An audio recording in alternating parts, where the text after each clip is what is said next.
honored to be a part of this, and particularly all these amazing women who have been activists for years and years. I'm a complete newbie in this marching thing and public speaking, and when I was trying to figure out what on earth I could say, I thought I'd share a bit of my personal journey, because I suspect that many of you are like me, finding yourself motivated and activated in more powerful ways than you've ever felt before. I think we all agree that we are really in a critical world moment.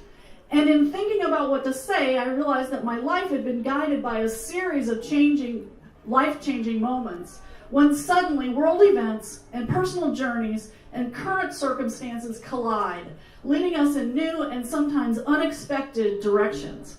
So with that in mind, I'm going to quickly share a few of my life-changing moments with you, hoping that they will perhaps resonate with you or inspire you in some way to do what you can.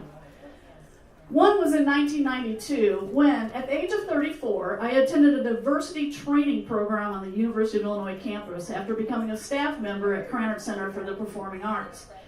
During the training, and some of you have probably done this, participants were asked to stand up if they identified with any one of a variety of groups they would call out in succession, like, do you identify with being female, African American, Christian, Jewish? You get the idea.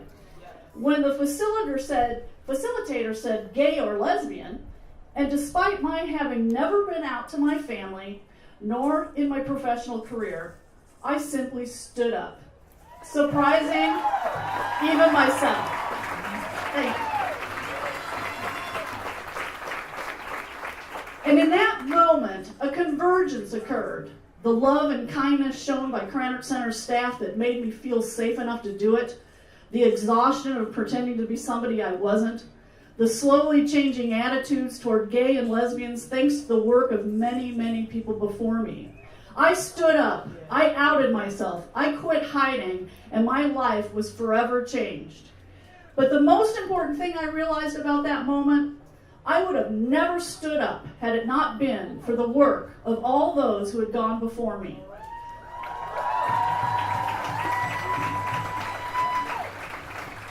I know it wasn't a coincidence that less than a year earlier, I had watched some very brave women, including Martina Navratilova and Melissa Etheridge, march and speak as lesbians in a Washington, D.C. march in support of LGBT rights.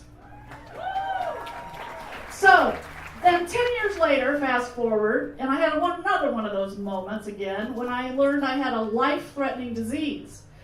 Facing the possibility of death, I was full of regret for one thing in particular. I had never gotten around to pursuing a long-held goal and passion to help those who had been fighting for our environment and animal rights, to lend my voice to those who literally had no voice, our environment and all living things. It appeared I had run out of time.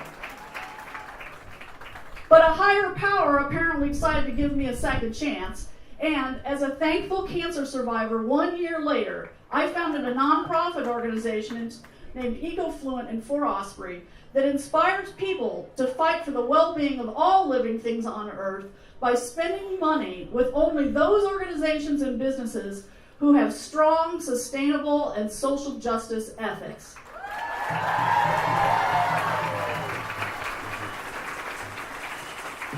Others had made it possible for me to stand up, and it was my turn to stand up for others. And finally, you and I find ourselves together in this critical moment in time. I never realized the depth of love and commitment I had for this country, not until I witnessed an attack on the very principles our country was founded upon. The country I knew and loved felt suddenly under attack, full of hate, bigotry, misogyny, misinformation, and such more. Like many of you, I was simply appalled and in disbelief. But I also believe in our democracy and the role we play in shaping our country and the ideals set forth by our founders. So it's my turn to stand up once again, this time with you, for the rights of women and all those in society that are marginalized. It is our turn to not only inspire each other, but to inspire all those individuals who are watching us in this very moment. I am greatly honored today to join you, along with millions of women across the world. And I hope we do all of this in love, kindness, respect, inclusivity, and peace, the very values women have always embraced.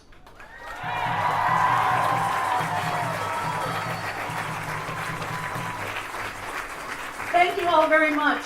And now, I have the unbelievable honor of introducing our next speaker, who has devoted her entire life to serving others, both in the public sphere, as she served in a number of public positions, including as our Illinois state legislator, and more quietly and without fanfare, helping countless families and individuals who are suffering or in need. As one of my friends described her, she's the real deal. She walks the talk. She made the ultimate sacrifice for us when she left the side of her gravely ill son in order to cast a deciding vote in favor of same-sex marriage, an Illinois state bill she had co-sponsored. I know you will join me in welcoming and thanking our next speaker for all that she has done for us. I'd like to introduce you to Naomi Jacobson.